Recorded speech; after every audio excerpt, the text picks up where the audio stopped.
Most entrepreneurs waste 60 hours a week working. I only need 3.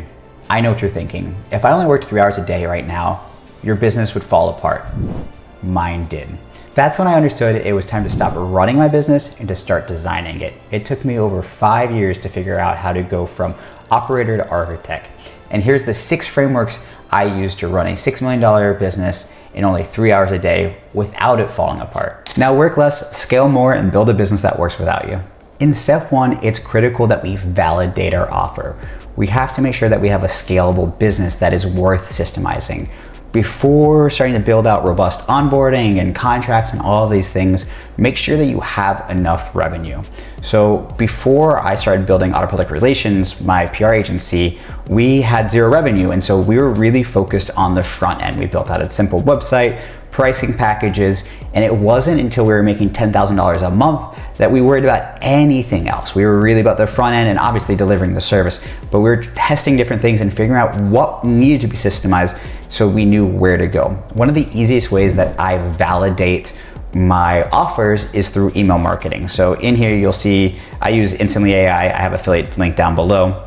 Here's a sample campaign I've done with over 8,000 people interested in what I have to offer. And so that was a validation of the offer that I could go build and systemize. I have an example of a recruiting agency that I tried to launch recently, and I had much poorer numbers. I was getting about 1 interested person per about 10,000 outreach. And I could have refined that and continued to get better and better. But what I found is when I got on those sales calls, the people were not who I wanted to be working with. The service really wasn't. I wasn't able to monetize, and it was really heavy in my time.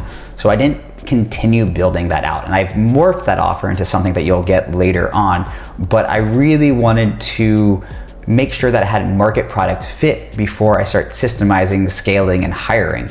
And so this is why that validating your offer is so important, so critical. And you can use things like advertising. So you can run ads and see if you're getting people, you can put them into a waiting list, all of these different strategies to make sure that your offer is worth investing in. Once your offer is dialed in, here's where most people screw up. Now, every year I take a full month vacation, no email, no Slack, no text messages, nothing.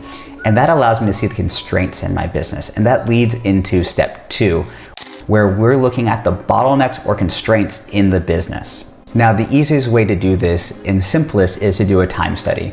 You're gonna look at where your time is actually going, where you're being pulled, and you're gonna free up your time so you can improve other parts of the business. I do have an example of a time study for you right here. And basically, it's super simple as what it sounds. You track your day. What I recommend doing this is for at least a full week, and make sure to categorize each part of your time study so you know if you're spending time on email management, if you're spending time on billing, if it's admin tasks.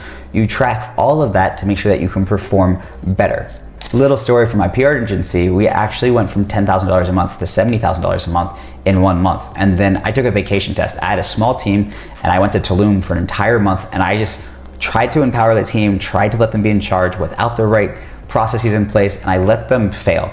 But it allowed me to come back and see exactly where I need to build processes and put my attention to scale the business. The vacation test was hugely important to me, and I continue to do that every single year. So easier way, time study, more advanced way, vacation test, but I'll tell you, vacation test is a little bit more fun, and I find that at the end of it, while I'll come back and the business isn't quite what it used to be, I always learn how to build the business back up and make it more sustainable in the future. Once you know where your time is going, here's what to do next. In step 3, we're gonna set up 3 questions. Can I kill it? Can software do it? Or can someone else do it? And so what we're looking at is basically, can I eliminate it? Can I automate it? And can I delegate it? Now, the only way to properly do that is to completely map out the process first. But you want to be hyper specific to what we're looking at. Don't try to map out your entire business or entire processes. Get down to one very specific, maybe even task. Like one thing you're doing is I'm running credit cards, and figure out exactly how to build that piece into someone else's day, automate it or eliminate it. So what we're looking for is how to handle this. And an example that I'm gonna go use throughout this video is I had client issues. Of course, we're a scaling business. Clients sometimes need care, they need extra support. And so I thought client issues were so important that every single one needed to be flagged to me. And what was happening is because I didn't have a clear process in place, things were getting worse. So something that could have been solved with, $100 spend on ads or $100 of very simple solutions were turning into things that were potentially refunds, client issues, And so what I have to look at is mapping out that entire process. And that leads me to step 4. And that's really the problem. You can't completely delegate until you build a system. So in step 4, it's documentation and SOPs, where SOPs are really the buyback button for your freedom. Everything out, we figured out what we can eliminate, we figured out what we can automate. Now it's really focused on documenting that system and whatever we need to delegate, giving really clear instructions. And to do that, we use SOPs. The goal of my SOPs, personally, the way I do this, is they're documents that are never meant to really be looked at after someone's originally trained. So they go in, they get assigned basically to a daily task, they get linked to the specific process, and I'm gonna show you all of this. And then that goes into a master AI system so people can ask questions and they get assigned to an owner. So I know that was a lot, I just kind of rambled at you guys, but I'm gonna show you exactly what I mean. So in this refund example, we first wanna document the actual who owns it. So I use, and all of these samples are down below, but I use what I call daily task SOPs, and they're really simple. Basically, what is someone supposed to do every single day, every single month? How important is it? How much time is it supposed to take them?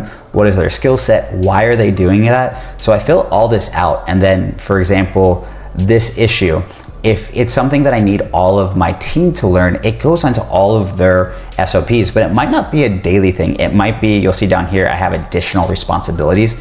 So it might just be that client satisfaction is everyone's responsibility. And so you need to put that in for the entire team so they can be trained and understand that they own this and tie that back to a goal. So this is how you really simplify and make SOPs more meaningful. Now, once you have that, I'm gonna build out a very specific process-based or task-based SOP that helps handle this. I have the exact SOP that I'll show you later, but this is an example of how I build out SOPs. And so it's really detailed, but that's because I use an AI. So you can fill out as much of this as you want for your company, be as specific or not. I also use AI and Loom videos to really help me get these done quicker because I'm more auditory. But again, putting the goal, making sure you have an owner, and then really putting down the steps, what is actually being done. You don't need as much information in here, but having a really good template is very helpful for your team to be consistent. But the procedure is what's gonna be most important in there, and then the goals and the why. So if you only did 3 pieces of this, procedures, goals, and why. And that's so your team actually understands when they're doing a good job and a bad job and why they're doing something, and of course, how to do it. Now, what I do with all these SOPs is obviously we train individuals and we do all these things, but we create a master SOP automation. And so this is something that I've done for the Founder System AI course that I offer, is basically every video, every training gets uploaded into this master AI system. And so if I'm struggling with one specific thing, I can ask it, hey, where do I get a sample daily SOP? And I'll ask that and it'll give me the link like that. And so I made this system really usable for my team and for everyone to access it. And that's the key, is SOPs are supposed to save you time, but they don't if it's 70 pages of really hard, complex things to understand. And that's where AI comes in, is basically your Google for your business. So documenting alone won't free up your time. You need step 5, and that's training and empowering your team. When your team acts like CEOs, you stop being the firefighter. So I'm gonna continue down this refund example because this is something that saved me a whole bunch of time, but also increased the lifetime value of my clients dramatically because my team was able to solve problems. And it's super simple. We just needed to empower our team. So we did that through SOPs and their daily task, but I'm gonna show you what we did is in here, here's the example. So we just put in this simple section that empowered our team. So obviously we need to train them. We need to go over a video. I use Loom a lot and I'll share with the entire team. Makes it a lot easier, again, saves me time. But we're empowering everyone to make decisions and they know they can go back and take a look. So our publicists and account managers can basically take a $250 action without asking anyone. And you'd be surprised how much they can actually do with $250. That means ad spend, advertising placements, simply just spending more time and resources on there, offering them a freebie. But then we have a stepping stone. So if they think they need to spend more, all they have to do is ask the account strategist. So that's the person above them, that's their manager. Hey, can we do X, Y, and Z? It's gonna cost 500. So our account strategists and account executives have the ability to spend 500. Our department managers have the ability to spend 750. Our sales manager has the ability to spend 2,000. Our COO, 2,000. And anyone on our C-level kind of executive suite can do 4,000 without additional approval. And then we put in a way, and there's more details in where they can get additional approval to spend more. Because some of our clients are enterprise, they're very large, and sometimes spending $4,000 or even $10,000 is worth saving a $100,000 client. Now, this very simple process has empowered my team to act like the CEO and make decisions to help make sure that we improve the lifetime value and the satisfaction of our clients. Now, the last step, step 6 in here, is to measure and improve. Basically, we want to make sure that whatever we're doing has a meaningful impact. So if you're able to track that down to lifetime value, or if you're just able to track that down to hours saved, for example, me, I saved so much time, so much stress, my life was easier. So even if I didn't improve lifetime value, if I knew that I was trying to cut out 10 hours a month of my time, I've solved that problem, which allows me to reinvest that. So it's definitely having the ability to create more ROI or more lifetime value. So we know we're done when the process is no longer the constraint in the business. For example, I didn't use this, but a bottleneck example in manufacturing would be kind of these earbuds here. So you have 2 earpods in there and then the case.